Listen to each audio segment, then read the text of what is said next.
Una persona bajo el influjo de una crisis mística o mesiánica es capaz de las cosas más increíbles.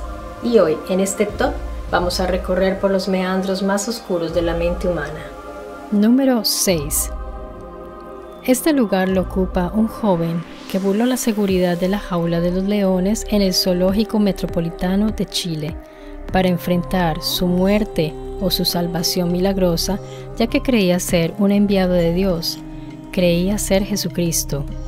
Empujado por voces en su cabeza que lo instaban constantemente a ese encuentro con los leones, animales por demás simbólicos en las Escrituras, ya que al mismo Jesús se le llamó el león de Judá en el libro del Apocalipsis.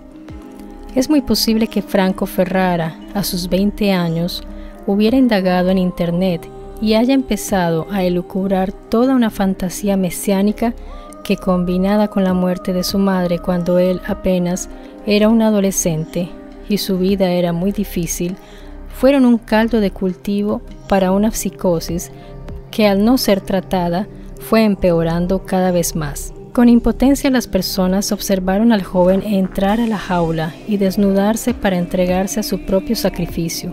La tragedia era inminente. Sin embargo, él fue rescatado, y aunque se llevará para siempre las cicatrices en su cuerpo que le recordarán lo que sucedió ese día, él pudo contar después el miedo que sintió al sentir la respiración cercana y los colmillos de los leones blandir su piel. Lo triste de todo es que su vida costó la del león y la leona que después del hecho fueron sacrificados. La comunidad realizó una velatón con la gran consternación por la pérdida de ambos leones, que eran ya parte de la familia del zoológico. Una carta escrita por Ferrara fue hallada y en esta había dibujado varios leones con un escrito que, entre otras cosas, decía: «El diablo me tiene miedo, nunca debió haber salido. Dios, dame tu fuerza. Mis ojos son tus ojos, mi boca es tu boca, mi respirar es el tuyo, tu energía es la mía, mi corazón es tu corazón». Número 5. La sugestión y manipulación puede alcanzar grados muy altos de poder sobre las mentes sugestionables y susceptibles, que se ven atraídas hacia líderes improvisados, pero que de algún modo encuentran siempre sus seguidores. En los años 90, Italia se vio envuelta en un caso escalofriante que traspasó las fronteras por la naturaleza de los hechos y el perfil de los implicados. Andrea Volpe era un joven de 28 años en ese entonces, pero su carisma influenció a otros jóvenes de edades comprendidas entre los 23 y 30 años a seguirlo al abismo.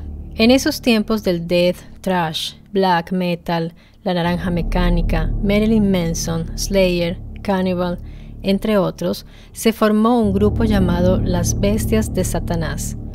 Su afición por la música y el satanismo ácido los reunió bajo la sombra de Andrea Volpe. Volpe ejercía en ellos un gran poder, el cual retroalimentaba su narcisismo.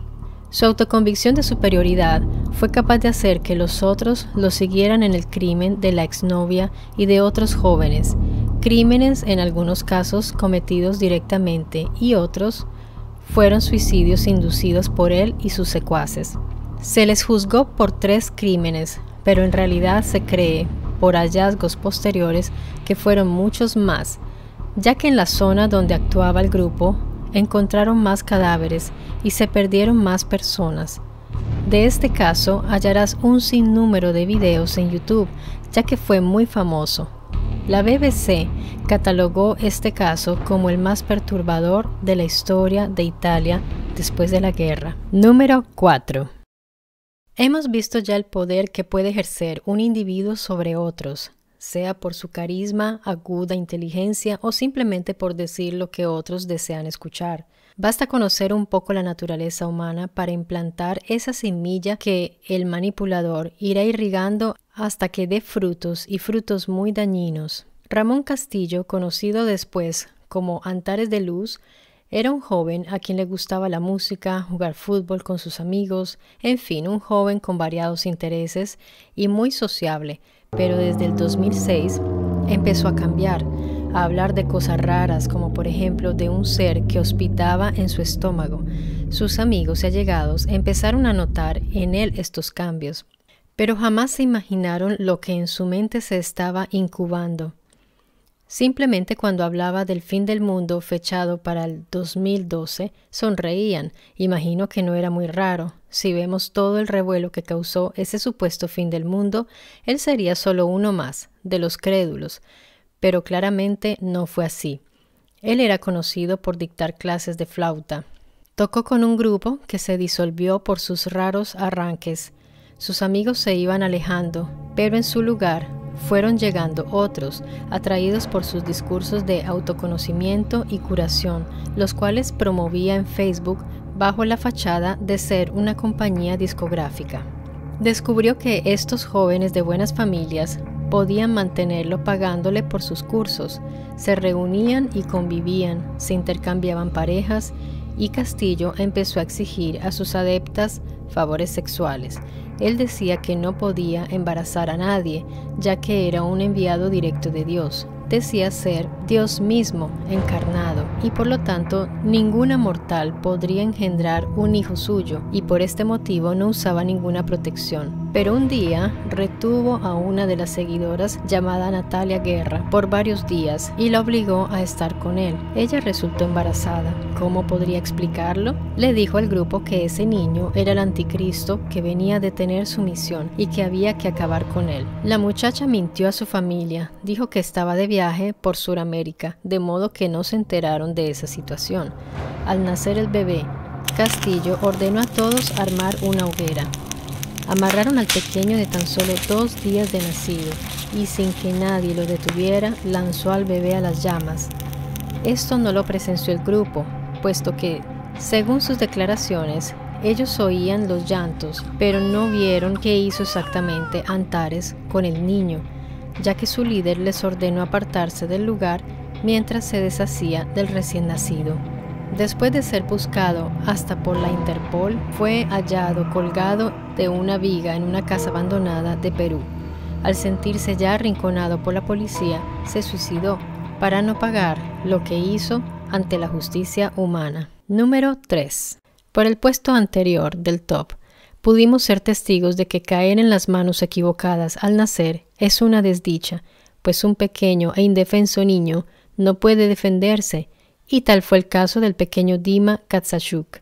Tal vez el destino, tal vez ya tenemos nuestro día marcado en un calendario, pero no podemos aceptar cuando un pequeño apenas empezando a vivir se va de este mundo y de un modo tan cruel. En una pequeña aldea de la Unión Soviética, de un rincón perdido del mundo en el lejano oriente, un niño de 4 años tenía pulmonía, una bastante fuerte.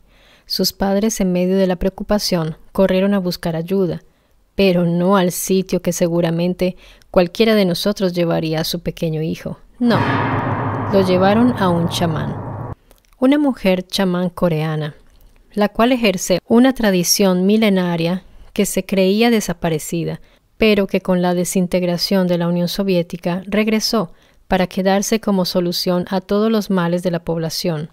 Apenas llegan al aposento de la curandera, ésta les da su diagnóstico fatal. El niño es un demonio y la familia entera está maldita por causa de este, así que hay que expulsarlo. Le ordenó a papá y mamá de alejarse y dejarla hacer su trabajo junto con otros curanderos. Ellos, temerosos y preocupados, hicieron caso. Al regresar, su hijo ya no vivía, había muerto y estaba boca abajo. Se presume que se ha muerto por asfixia. Es un caso aún no resuelto, pero no hay señas de violencia aparente en el cuerpo del pequeño. Simplemente no respiraba más. El video del exorcismo se filtró a las redes y es macabro. Deja ver cómo una tétrica performance medieval en esa tierra perdida aún no ha superado la credulidad, la misma que en su tiempo un santón llamado Rasputín aprovechara para ganarse la confianza de la esposa del zar, que en angustia por su pequeño hijo afectado por una grave hemofilia, convirtió al gurú en su consejero y hombre de confianza del zar. Número 2. El delirio místico es contagioso. Tal vez recuerdes o conozcas la famosa epidemia del baile sucedida en el 400, en la cual una mujer empezó a bailar de modo histérico y compulsivo hasta contagiar a cientos de personas a su paso. Algunos perdieron la vida.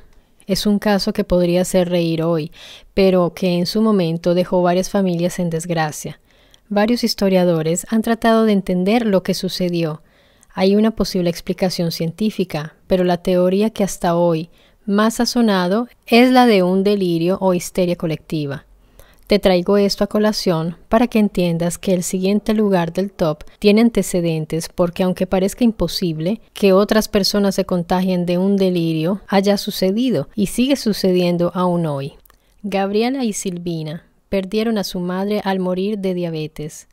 Su padre decidió trasladarse de casa a un lugar más cercano de su trabajo para estar pendiente de ellas. Gabriela se refugió en las drogas y Silvina, de mente tal vez más frágil, comenzó a sufrir de fobias, a escuchar ruidos extraños, oía voces y hasta sentía un olor a cadáver, a veces en su casa.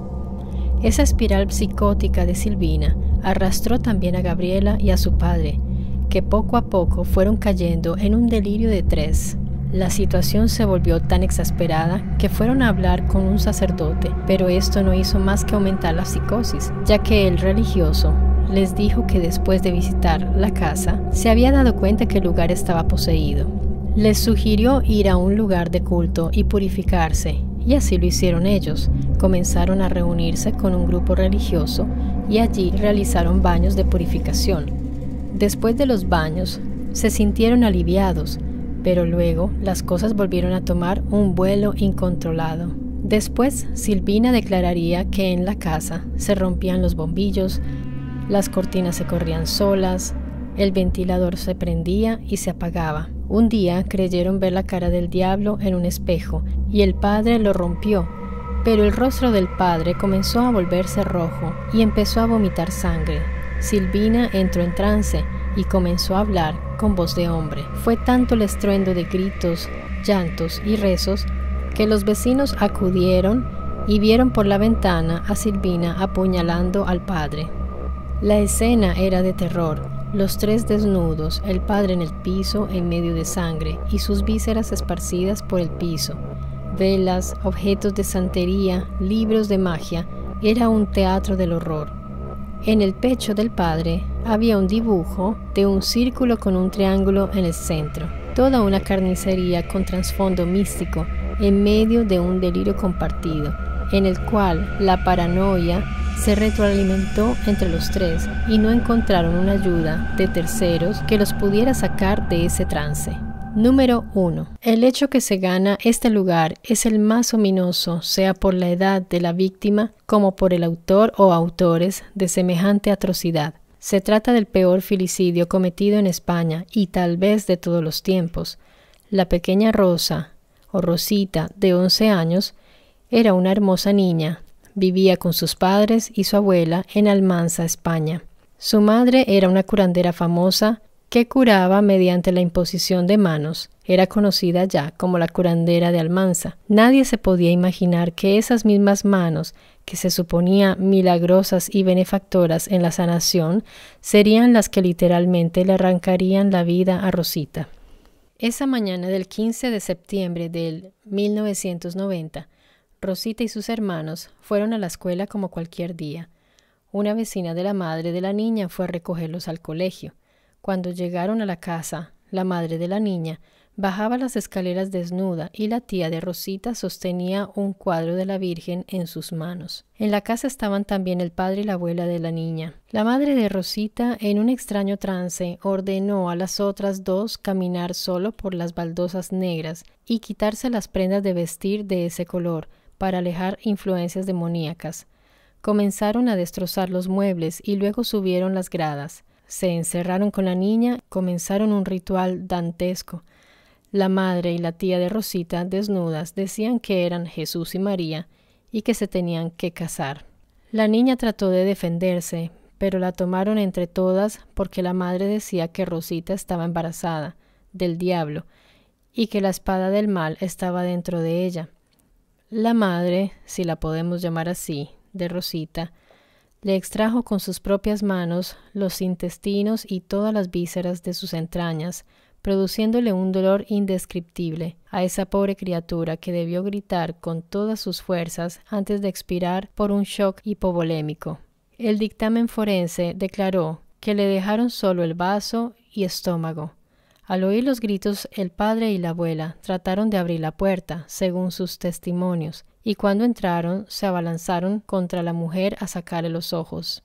Como ves, el delirio puede llevar a personas con una fe férrea a defender sus ideas espirituales, puede llevar a combatir guerras imposibles, a conquistar el dolor y a dar la vida por una misión, pero esto tiene dos caras. En una, puede ser un mártir hasta un santo, una heroína como Juana de Arco, y en otros casos puede ser que esta persona arrastre consigo la vida de quien le está cerca, de una manera teatral, espectacular y macabra.